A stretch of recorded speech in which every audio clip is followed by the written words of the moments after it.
Morning students. दो अक्षर वाले समीकरण युग में हम प्रश्नावली 3.1 का प्रश्न नंबर पहला लेकर आए हैं। प्रश्न नंबर पहला स्टेटमेंट एक बार पढ़ लेते हैं कि आफताब अपनी पुत्री से कहता है कि 7 वर्ष पूर्व मैं तुमसे 7 गुनी आयु का था। 7 साल पहले 7 गुनी आयु का था। अब से 3 वर्ष बाद मैं तुमसे केवल 3 गुनी आयु का रह जाऊंगा। तो इसको हमें समीकरण के रूप में भी लिखना है, बहुपद के रूप में लिखना है, चरों के रूप में लिखना है और प्लस ज्यामितीय ग्राफिक इसका जो लाइन है वो भी खींचनी है। ठीक है ना, इसका ग्राफ भी बनाना है। तो सबसे पहले हम देख लेते हैं, हम पिछली कक्षाओं में पढ़ चुके हैं कि इनको हम चरों के रूप में, समीकरण के रूप में किस प्रकार से बनाते हैं। पहले तो हम मानते ही हैं कि माना आफताब की वर्तमान आयु x वर्ष है और आफताब की पुत्री की वर्तमान आयु y वर्ष है, दोनों मान लिया।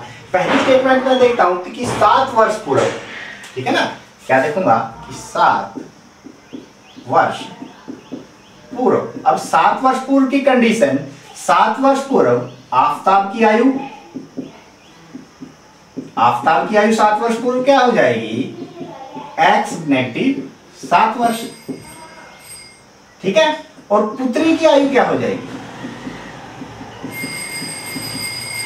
मतलब अब की आयु जो भी है उसमें से 7 घटेगा। क्या है, 7 वर्ष पूर्व की दोनों की आयु आ गई। उसमें कंडीशन देता है कि 7 वर्ष पूर्व में तुमसे 7 गुनी आयु का था। प्रश्न अनुसार वो क्या कहता है कि ये जो आफताब है इसका 7 गुना था, अर्थात x घटा 7 बराबर है इसकी 7 गुनी, y घटा 7 की 7 गुनी है। ठीक है। अब यहां से मेरे पास समीकरण क्या बनेगा, आप देखें, यहां से मेरे पास x घटा 7 किसके बराबर आ गया, 7y नेगेटिव 49। इस सभी को इधर लेके आता हूं या फिर x को उधर ही ले जाऊं। x मेरे पास क्या बच गया, 7y नेगेटिव 49 और ये जोड़ का 7 उधर जाके, घटा का 7 उधर जाके जोड़ का हो जाएगा। तो x बराबर क्या बच गया, 7y नेगेटिव 42 मेरे पास बच गया। ठीक है, एक मान मेरे पास ये आ गया है। अब एक मान यदि मेरे पास ये आ गया है यहां पर, तो अब यहां से मेरे पास एक ग्राफीय आलेख बनेगा। उस ग्राफीय आलेख को मैं देख लेता हूं। यदि मैं यहाँ y का मान 6 रख देता हूं, y का मान मैंने क्या रखा है 6, तो यहाँ पे 6 रखने के बाद 7 6 42 में से 42 गए, x का मान क्या हो गया 0।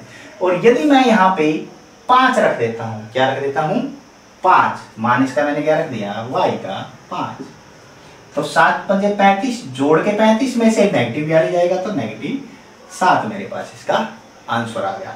और यदि मैं y के मान को 7 रख देता हूं, 7, तो x का मान 7 49 और 49 में से 42 है, x का मान भी मेरे पास क्या आ जाएगा 7 आ जाएगा। यहाँ इस समीकरण में y का मान हमें रखना है और y का मान रखने के बाद हमारे पास x का मान ऑटोमेटिकली आता चला जाएगा। ये थी हमारे पास पहली कंडीशन। इससे हम ग्राफ बना सकते हैं, लेकिन अब इसको रखेंगे क्योंकि दोनों ग्राफ इकट्ठे बना लेंगे। मैं दूसरी स्टेटमेंट को लेता हूं। दूसरी स्टेटमेंट हमारे पास ये है, अब से 3 वर्ष बाद, 3 वर्ष बाद, अब 3 वर्ष बाद जो आफताब की आयु है, आफताब की आयु 3 वर्ष बाद कितनी हो जाएगी, x जमा 3 वर्ष, ठीक है। और पुत्री की आयु, पुत्री की आयु हमारे पास क्या हो जाएगी, y जमा 3, y थी ना वर्तमान आयु, y जमा 3 वर्तमान आयु से ही हमें लेना है, y जमा 3 वर्ष। अब यहां से यदि मैं प्रश्न बनाता हूं कि अब से 3 वर्ष बाद मैं तुमसे केवल 3 गुना रह जाऊंगा। अब ये आयु इसकी 3 गुना होगी, तो x जमा 3 किसके बराबर रखना है, 3 गुना y जमा 3 के बराबर हमें रखना है। तो यहाँ x जमा 3 किसके बराबर आ गया, 3y जमा 3 थी 9, 3 को उधर ले जाओ, x बराबर क्या आ गया, 3y जमा 9 नेगेटिव 3 हो गया और x बराबर मेरे पास आ गया 3y जमा का 6। अब एक समीकरण मेरे पास ये आ गया। यहाँ से भी मैं x का और y का मान उसी प्रकार निकालूंगा जिस प्रकार हमने पहले समीकरण के लिए निकाला है। ठीक है, ये देखिए। अब यहाँ से यदि y का मान मैं 0 रख देता हूँ, तो ये 3 0 0 हो गया हमारे पास, हुआ x का मान क्या बच गया, 6 बच गया। ठीक है। उसके बाद यदि y का मान मैं नेगेटिव 1 लेता हूं, नेगेटिव 1 नेगेटिव 3 हो गया, नेगेटिव 3 और जोड़ का 6 पॉजिटिव 3 हो गया। यदि y का मान मैं नेगेटिव 2 रख देता हूं, y का मान हम कुछ भी रख सकते हैं, मैं अपनी सुविधा अनुसार रख रहा हूं कि मेरा इस ग्राफ के अंदर ये कवर हो जाए। ठीक है, नेगेटिव 2 रखा, नेगेटिव 2 और 3 की गुणा नेगेटिव 6 और 6 मेरे पास क्या हो गए, शून्य हो गए। ठीक है, अब ये दो समीकरणों से संबंधित जो हल है मेरे पास आ गए हैं और उन हलों को अब हम ग्राफ में देखेंगे। अब ग्राफ में किस प्रकार देखेंगे, देखिए पहले जब मैं इसको बना रहा हूं, ये हमारे पास है x बराबर 3y जमा 6 का ग्राफ है। ठीक है, दूसरा ग्राफ हुआ है। पहला ग्राफ यदि मैं ले लेता हूं कि x का मान 0 और y का 6 है। x ये है रेखाखंड मेरे पास, y ये है, ये y नेगेटिव है, x नेगेटिव है। ठीक है, अब यहाँ x का मान तो 0 है, y का मान 6 है, 0 और 6 मेरा यहाँ पे आएगा, तो यहाँ पे मैं लिख दूंगा x का 0 और y का 6, यहाँ पे एक मोटा सा बिंदु लगा के। उसके बाद x का नेगेटिव 7 और y का 5, x का नेगेटिव 7, यहाँ पे नेगेटिव 7 x का होगा थोड़ी आगे आगे, तो x का तो नेगेटिव 7 और y का 5। यहाँ एक सीध के अंदर मैं यहाँ से देखता हूँ कि नेगेटिव 5 की सीध मेरे पास ये बन रही है, y 7 की सीध लगभग 7 पॉइंटों के बराबर मेरे पास आ जाएगी, 2 और 7 9, यहाँ पे आ गया मेरे पास नेगेटिव 7 और 5।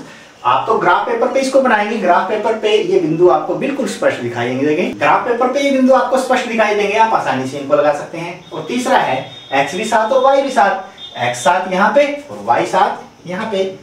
अब यहाँ पे आ गया x 7 और y भी आपके पास 7, यहाँ पे मैंने ले लिया 7 और 7 आगे दोनों। अब ये देखना, ध्यान देना कि हमारे कुछ गड़बड़ ना हो, तो ये तीनों बिंदु एक ही सीध में आपको मिलेंगे। ठीक है ना, यहाँ पे मैं आगे बढ़ा के थोड़ा सा इसको तीर का निशान लगा दूंगा और इसके ऊपर लिख दूंगा x बराबर 7y नेगेटिव 42। ये ग्राफ है हमारे पास इस समीकरण का। ठीक है, अब दूसरे समीकरण का ग्राफ में देखता हूं, जहां x 6 है y 0 है, x मेरे पास 6 ये है और y यहाँ पे 0 होगा x अक्ष पे, तो इसको मैं लिख दूंगा 6 0। पहला मान x का होता है, दूसरा y का। x 3 है तो y नेगेटिव 1 है, x 3 यहाँ पे है और y नेगेटिव 1 यहाँ पे है, ये यहाँ पे आएगा, ये आ गया 3 और नेगेटिव 1। ठीक है, उसके बाद x 0 और y negative 2, x 0 y negative 2 यहाँ पे आएगा, इसको आ गया 0 और नेगेटिव 2 मैंने। अब यहाँ पे भी इसको मिलाएं, तीनों मान बिल्कुल आपको एक सीध में ही नजर आएंगे। एक सीध में नहीं है तो आपने कहीं ना कहीं गलती की है, सीधी रेखा नहीं बनी है। तो ये मेरे पास ग्राफ x बराबर 3y जमा 6 का बन गया है। तो इस प्रकार से इस प्रश्न के अंदर हमें 3 चीजें करनी है, ध्यान रहे। पहला, जो हमारी स्टेटमेंट है उसको समीकरणों के रूप में लेकर आना है, जैसे मैं पहले वाली स्टेटमेंट को पहले लेके आया था, दूसरी वाली ये रही। उसके बाद ग्राफीय रूप में करने के लिए x और y के मान, एक के मान समीकरण में रखते रहना है अपनी अजम्पशन से, अपनी सोच से। y का मान मैं रखता रहा और x का मान मेरे पास आता रहा, और ये मान निकालने के बाद फिर उसको ग्राफ के ऊपर इस प्रकार से प्रदर्शित करना है। तो ये पूरा प्रश्न करने के बाद ही आपको इसके पूरे नंबर मिलेंगे, आधा आधा करेंगे तो उसी अनुसार आपको इसके नंबर मिलेंगे। तो आशा है कि ये प्रश्न आपको समझ में आ गया होगा। अगले प्रश्न देखने के लिए हमारे साथ बने रहें। धन्यवाद।